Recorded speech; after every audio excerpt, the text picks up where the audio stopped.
Because it's Hot Topics. It's Hot Topics. Welcome. Happy Friday.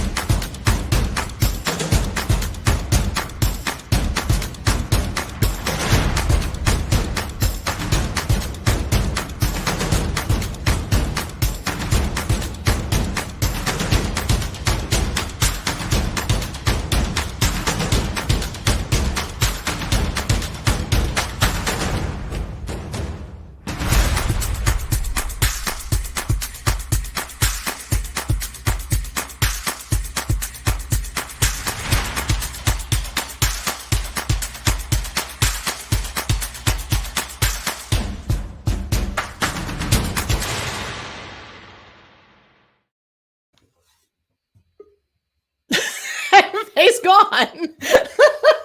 It just froze, and I took a screenshot just so you can see your face when it froze. Because you're like, well, because at one point, so this is what happens when you go live. So, of course, the music's playing. So what I'm doing while the music's playing is I'm checking everything. So it also gives me a chance to just, is everything working over on Facebook? Is everything on LinkedIn? Whatever. So I'm checking. So I have like multiple pieces of the music playing. And I'm like, no, turn them all off before the music ends. and then I disappear. But the good news, so for those of you guys who go live, so for people that aren't used to it, if your screen froze, you would freak out, right? Most people would freak out. I just I'll exit and come back in because we're so used to it that eventually we know it'll pick up somewhere. And out of love, before she did that, what did she say? She took a screenshot. Because I knew you'd appreciate it. Well, it's kind of like one of my early LinkedIn presentations. I don't use this one as much anymore, but it's a photo of somebody that we both know well. It's from the old profile, and I kind of say that during your presentation. It's like, and this is what a good friend does. They take a screenshot first and then tell you what the problem is. So I have the screenshot because I knew as soon as I told her what the problem was, like there was a spelling mistake, there was some things that she needed to fix, and I'm like, as soon as I tell her, she's going to fix it, and I won't have my screenshot. That's right. That's right. Proof. So happy Friday. Happy Friday. So I'm coming to you from my kitchen again, because as you guys know, I'm packing up and moving on up. Dude, these stars. So you're going to get used to my kitchen, because if you're joining us for Mastermind Dinner tonight, you're going to see it again. Well, I was going to say right over your shoulder I see some, the other shoulder. There we go. The wine that is for dinner tonight. So tonight there might be one open. And tonight we're going to Tuscany. I'm very excited. Yeah, this is the one I've probably been excited about the most when we look at like New York last month. Fantastic. But it's a steak dinner and it was all good. But this is more like my speed. Like everything that's being served tonight, I like. Yeah. So I like that. Yeah. So I was thinking about what was on my mind yesterday was I was thinking about, I'm starting a lot of new things, and it's always good to start new things, no matter where you are in your life or your business or whatever. And so I got stuck down a rabbit hole. You always go down that rabbit hole. Always. I did it again this morning, but for another reason. And then, you look up and 45 minutes went. Anyway, so I found this new thing on TikTok called a snickle. So what they're doing is they're taking a pickle and they're cutting it in half, carving out the middle. And then you put a Snickers bar right in the middle and you put the other half on and then you eat it. I texted Stacy and I texted our social media girl and I said, let's do a snickle live. Let's both do it. And I thought, Stacy's usually up for everything. Like she usually doesn't say no to me. She usually just says, okay, if that's what you want to do. And I just thought, and So I was like, let's do it. And it was like a resounding no. No, like I cannot tell you how much I hate pickles. Love Snickers bars, but I hate pickles like more than like if there's any food on this planet that you could put in front of me that would just like totally disgust me, it's pickles. So take that. So it's funny because you're not really a big chocolate person. I don't like chocolate. But I guess there's a few questions I have. Number one, who came up with this? I just thought it was really fun. And it was funny because my son, he's like, but a pickle is like round and a Snickers bar is square. Like, how does that work? And I'm like, oh, because shape's the issue. Shape isn't the issue. I don't know. I just thought it would be interesting to say, okay, but I guess you're not the person who's going to do it with me. No, but I will be here. I will be supportive. I will cheer you on. I will laugh. I will video. I will document all of it, but just not participate in the tasting. Okay, so maybe on Monday, we'll be together on Monday. Yes, I will bring a Snickers bar because I don't usually buy a lot of chocolate bars. So we will buy a Snickers. So stay tuned on Monday. So a Snickers bar and a pickle is called a snickle. I would love to hear comments of anybody that thinks that's a good idea. Well, what's interesting is like we're talking about trying new things, and as we're gonna work on our studio in the next week or so, I was talking to Stacy about chalk painting, and I was like learning all this stuff, and I said, here's the interesting thing that we're learning as we go. So TikTok's becoming bigger and bigger, and you've watched it more than I, and but I thought, all right, let me just see what they have on chalk painting on TikTok, because I always watch on YouTube, and I was fascinated because in like 10 seconds, literally in like, okay, let's just say 30 seconds, they do the whole video, which would have taken you 15 minutes to watch on YouTube. So the same amount, the same thing I learned on TikTok in a few minutes and on YouTube forever. So I understand now why, kids, especially, the teenagers that who have no attention span whatsoever. I can understand why they love TikTok so much. It is different than Reels and Instagram. Yep. Reels feels old compared to TikTok. And I'm not saying it's a young thing because there's so many people now on TikTok that are older. And we were talking about someone that was at one of our One Red Lipstick sessions, One Red Lipstick, and the women that are in the book and older, and she's killing it on TikTok. Yeah, because she's doing like life hacks, and there's an awful lot of people who are over the age of 40, 50.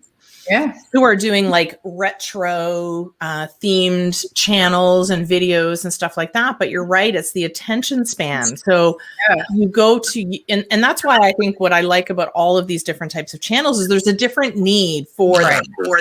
If I want to go, like you said, in 15 seconds, I can see the basics because they do it because they only have 15, 30 seconds. So it's like, here's the beginning, here's me painting, here's midpoint, and here's the end. Yeah. And, a little bit of technique in there. But if you really do want to learn how to do it, you're going to go to YouTube and they're going to put a more detailed video together for it. So that's what I like about TikTok as well, is the short snippets of information because I process really fast. Yeah, me too. So with YouTube, it's like, okay, I'm trying to fast forward to the point I need. Exactly. You're always like, okay, stop talking, just get to the point, especially when you're like fixing things. You go on YouTube and you're fixing, like me who had to fix 1 million toilets last year. You go to that, you're like, okay, I don't want to talk about the rest of the stuff. Just get to the point where you actually fix the toilet. So I know how to do it, right? Not like, now we're going to lift off the top. It's like, oh, kill me. Anyways, it was interesting. And just part of it is I wanted to mention, because we're going to do a TikTok challenge in the fall. So if you go to themastermind.city, you'll be able to look it up on our events and see when we're going to do the TikTok challenge. It's on our challenge page, Challenge Club. So we're going to actually start going at it and doing TikTok, which is fun, which I just like. Again, it's into the theme of trying something new. Trying something. Yeah, and I have a girl who I think she's probably in her late 30s. She's a social media trainer. And she's giving a lot of really great tips on, but she's doing it in a in her way. And I think that's again what I really like about TikTok is that there's rules, but there's not really rules. And you kind of, here's the platform as opposed to YouTube. Like, here's how you do it. Like, you do a video and you post on YouTube. But on TikTok, like, you kind of have to find your vibe with it. Like, how are you going to use the platform? Because there is a lot of options. And again, you're right, different than Reels. Yeah. So I just find Reels just not quite the same. And I don't know whether it's the people that are using it and they feel like they should. A lot of people are taking their TikToks and bringing them over to Reels, which I don't really like. I know people who are doing really well with Reels, but I don't like Reels. Yeah, I don't fall down rabbit holes on Reels. Mm-hmm. And I don't know what they tried and maybe they tried and failed. Like we just heard this week that Twitter is taking away fleets. And for people that don't know, fleets is their version of stories. Right. And they're taking them away because they're not seeing that their users on Twitter, they're not using stories, whereas on Instagram, stories are huge, almost more so than your feed. So I don't necessarily think, and I'm actually going to be surprised if LinkedIn keeps stories because I really don't see a lot of stories on LinkedIn because it's just, again, understanding who your audience is for your platform. Right. I mean, and everyone stories are big, so everyone jumps on it. Clubhouse was big. Everyone's trying to bring in audio rooms, right? Yeah. Same thing. Yeah. And there's a lot of audio rooms. Facebook is just coming out with audio rooms. Spotify came out with their green room. So again, audio room that you can record, which I thought was brilliant from Spotify's perspective. But it makes sense. They're in the podcasting space. Yeah. So it totally makes sense for them. So Twitter tried audio rooms. I don't see how that, I'm shocked that they would even try it because, again, it doesn't seem like something that's Twitter. But Facebook's trying to jump on board. I don't know if Instagram's going to go down that road, but I think Clubhouse is going to go away because why would you go on a separate platform when all of these other platforms are giving you the ability to do it? Yeah, I mean, Clubhouse had its moment when we were in the midst of the lockdowns and it was perfect. But I think they didn't, well, first of all, they didn't jump on the opportunity like they should have. So what they did, what happened was we were interested, right? Yeah. And but what's happening was it took forever. You couldn't get your own club, right? You couldn't get your own little club. And you're waiting for it to be approved and waiting and waiting. You couldn't get it. And so you kind of just went, well, forget it. And then all of a sudden, remember, I went on a couple months ago and I said, hey, look, and you can have a club anytime you want now. So they were too late to the party on that one. They were first mover advantage on audio rooms. It was very cool. Yeah. But I think they lost a lot of people who said, well, I want to play, but you're not letting me. Right. And again, first out of the gate is always so important as it comes to technology. And had they decided to go with both Android and Apple right out of the gate, I think they would have been way more successful. They did it too slow. And they didn't allow the Android users to come in, which I think is a big problem. And I didn't understand, what was interesting is because they had a lot of money behind them. They had a lot of money. So I'm not where is the leadership? I don't understand who is doing that push. I don't really know who the players were, but shocking that with all that money, they didn't just go full on and say, okay, we need to get this on, Android in a day, in 48 hours, right? We need to make sure that clubs, it's not that big a deal. Just approve clubs. You know what I mean? Yeah, they had, you're right. They had first mover advantage. But now because they took so long, it was too easy for the Facebooks, the Twitters, the Spotify's to go, well, that's a good idea. I can do it better. And because they kind of controlled their growth, which is all good when you want to control your growth. Yeah. And it was interesting. I was watching an old episode of Dragon's Den last night. So Dragon's Den is the American equivalent to Shark Tank, which is an entrepreneurial pitch show. And it was literally this guy came out and was like, we did this product and now we want to do the second product. And they're like, well, what did you learn? And they said, I did it too slow. Yeah. They said now they came on Shark Tank so that they could they came on Dragon's Den to literally go, I'm asking for money because I want to go big quick. Right. And I think that's where Clubhouse fell down because there's a lot of advantages to going slow, but they missed really owning that. Like TikTok. TikTok owns that. People are trying to come on board, right? They're trying to get the reels and all of that, but they're not. Yeah. It's not going forward. Yeah, you have to really jump at it. I was reading, this is interesting. I'm not going to say the name because I don't want to, I don't want to get sued. But there is a company, there's an app, there's a software that we purchased on AppSumo. And it's a great software and I really like it. And then I had logged in yesterday. I hadn't logged in forever because, we always purchase stuff on AppSumo and, we only use it when we need it. Right.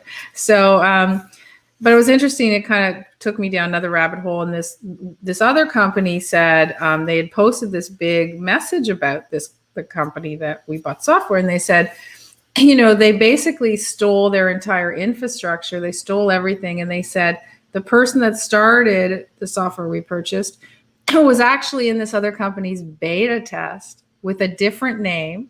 They used a pseudonym. And they had apparently been beta testers on all these other companies that kind of do the same thing as a pseudonym. And they essentially took all their information. And then here's talk about first mover advantage. They took all their information, they put it all together, and boom, they pushed it out on AppSumo and pushed it out. They're good at PR, and they got a ton of business. And they look great. I mean, it does work. It's great. But it's interesting because the guys that actually started it with that infrastructure were just like they were patiently trying to get it perfect. Mm-hmm. And in the meantime, the other girls took what they had and just did it. So I'm not saying that's the way to go. You do not steal other people's stuff. No. But it was fascinating. It was a really interesting perspective, and it was interesting to see the comments in the Facebook group for the software that we bought because they posted this story, and they didn't take it down, shockingly. At least not while I was reading it. And all the comments were like, wow, if I had known that, I would have never bought it because, you just don't do that, right? But you just spend a lot of money. Now what are you going to do? So interesting. Sometimes, people just take too long, right? And we like new things, and people like Stacy and I always buy whatever's new, and we're always looking at software and what's the latest and greatest and what do we want to buy. And we try out a bunch of stuff. So we're going to usually go with the first person because we're in that mode. We want to try it. So you're going to get a lot of beta testers, a lot of first people that will be loyal to you if it's good. So don't wait too long or, it's going to be gone. Yeah. And you know what? There's another software that we were looking at. And again, they were rolling out too slow. And by the time they were getting to the point that we could use it on our platform, was going to be 3 or 4 months down the road. And when you're talking about technology, 3 or 4 months down the road is a long time. Like there's going to be 3 or 4, 10, 20 other companies that are going to be able to do something similar by then. Yeah. And cheaper because, and that's the key. So people have to understand is you're going to come out with it. And then all these copycats are going to come out with it cheaper. So, but here's the thing, if you are first mover and even at the higher price, people will stay with you because they know, like, and trust you. So you can still continue. They will not leave to go to the cheaper one because they'll be afraid to, right? They'll be like, oh, I don't want to lose everything I have kind of thing. So, you got to go out there and move and make sure you're, just ready to go no matter what and trying new things. Exactly. Look at, there's a lot of things that come from the past that you can replicate to new as well, which is kind of cool. So lots of cool stuff out there. Absolutely. So I'm really excited. Next week, our GS Summer School is starting. Yay. So I was just looking at emails and I just put up all the events because we have like a weekly study group and we have our weekly Q&A. And what we realized, and that's, again, we were just talking about betas, right? And getting feedback and coming out quick out of the gate we kind of did that. We were ready. And then we did our beta launch, and we took the feedback and everything from the beta launch. And that's what they said, is that we need more support. Yeah. It's a big program. There's lots of information in there. And they needed a schedule. So I think it's interesting when you're doing an online program. As soon as we put a schedule of, this is what you're going to do this week, this is what you're going to do next week, and we're going to create this time every week that you can work on that program, all of a sudden people are like, oh, okay, that's good. I can now, I know what I need to do when. And I think that was a really interesting learning of, and it's the same thing with, like, my son's taking a summer class right now, and the teacher literally goes, here's the work, have it done by the end of the day, versus when you're in online school, the teacher's there, you have to be on at a specific time. And he said, that's better. Yeah. So it's interesting when you kind of go, okay, here's all of it, and do it at your own time. You never get around to it. But as soon as we put that schedule together of this is what you're going to do every week, and here's the time that we've blocked every week for you to work on it, and we're going to be available in Q&As, all of a sudden it was like, I don't know, just people are messaging going, thank you. Like, that's what we needed. Yeah. Yeah. And it's true. I mean, we've done a lot of programs in the past. I think the ones that I've been most successful with are the ones that I was on a schedule with. And you know what? You still have to have that commitment and intention. So, I mean, I've had programs that I had full intention of doing, and then things got in the way. So I think it's really important that if you want to achieve a goal, you have to schedule that in, right? Schedule it in, go with, and just say, look, this is, study lounges Wednesdays. So I'm going to block out 3 hours every Wednesday and make sure I get that week's stuff ready to go, because I'll have support, I'll have help, and I'm going to take advantage of it. And a lot of people don't, they're afraid to take advantage of it because they're not sure where they are and what to do. And that's the best time to ask the questions. And, a lot of times I've bought programs that there was bonuses of, 3-hour reviews and stuff, and I never took advantage of it. Right. Because I just, I was like, oh, I'll do it next time. And then because the onus was on you to book.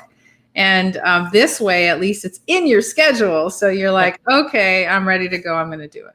And if you don't want to, or you don't need it, that's great.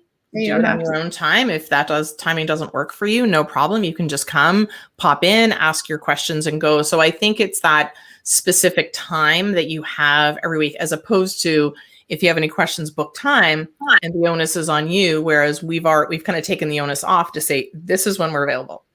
And I think, so that's like, it's really important. We've talked a lot about, outside your comfort zone and trying new things and first mover advantage. And you really have to take that initiative. Like, nobody's going to do it for you. Right. So now, if you want to commit to something, anything, not necessarily, like if you're going to join us at GIA, awesome. If you're going to do something else, if you're going to learn to swim or do something awesome, just put together that schedule and let's get through it. So, if you really wanted to learn how to speak or launch your podcast, or, decide how to, which social media you need to go to, or launch a digital product, you can, commit now, and then by fall, you're ready to go. But unless you have that goal and you have a date, those are the two things you must have. Yeah. You must have a goal, and you must have a time commitment that you want to achieve that goal. It's like no different than if you guys ever, like if you go on like apps like that diet app, what's it called? Noom, which is Noom, yeah.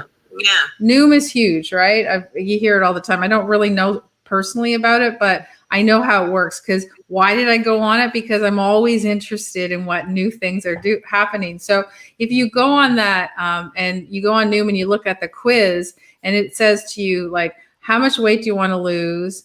And, it gives you all these specifics. And then it like has this little chart that comes up as you're going through the quiz. And it says, okay, you can lose that weight by, November 30th. And it gives you that's what people need. So they're like, it asks you your ideal weight, what you want to weigh. And then it says, you can get there if you follow our plan by whatever date. I just picked the date, November 30th. And so you have a goal now. So are you going to sign up for it? Because you're like, oh, I can be my ideal weight by November 30th. That's the key, right? So it's the same thing with Gia. In 8 weeks, from what you start, you can launch your podcast. You can be comfortable with speaking. You can launch a digital product. You can do all that because you have a date. Right. And that's key. So whatever you do, you must have a goal and a date or it's not going to work. Yeah, I remember talking to, so I work out at a boxing club. I've mentioned this before. And one of the things that he said was the biggest challenge that people have is that there's no end date. Right. Because if I told you that you were going to be in a match in October and you needed to be in this weight class and you needed to be, you know, ready, you would work your butt off. You would to get there because you have a date, you have that deadline. And I think that, that's the challenge is that people want to get in shape. They want to lose weight. They want to be a digital entrepreneur. They want to do all these things, but there's no deadline in which to do it. So if they do it now, if they do it later, so that's where Noom, I think, is really good because again, it gives you that date, that deadline in which to do it. And that's the same thing. He said that's the problem when you're working out is that there's no deadline. Right. There's nothing you're working towards so again, you need a date, you need a goal, and you need to get there. When I owned the yoga studio, you know, we obviously had 100 classes a week, and but the most popular thing we did, which was our 21-day challenge. Right. So we did a 21-day challenge, and if you got, there was a goal at the end, and it wasn't weight or anything. It was like, if you got through it, we would literally give you your money back, which was very little money, but give you your money back in an added pass because you committed to get yourself through 21 days. Mm-hmm. So that was your goal. And there was a payoff at the end, right? And it was crazy how many people made it. The same people who had been coming for a year, who'd never really, they came once in a while. But then when we did a challenge and it was a little tiny, you know, incentive, but it was still a date, everyone made it through to the end. And so it's important for everyone to do that. So when you are going to a gym, if you're just going to a gym to work out because you want to stay healthy or whatever, cool. But if you're really going for a reason, like you want to lose weight, you want to gain muscle, you need a date. If you really want to launch a digital product, it's not enough to say, I want to launch, you know, I want to launch an online course because this is what I want to do. I want to share my knowledge. Cool. But if you don't have a date, like I've had clients that have taken a year to do their program, which they should have literally done in a week or two. Yeah.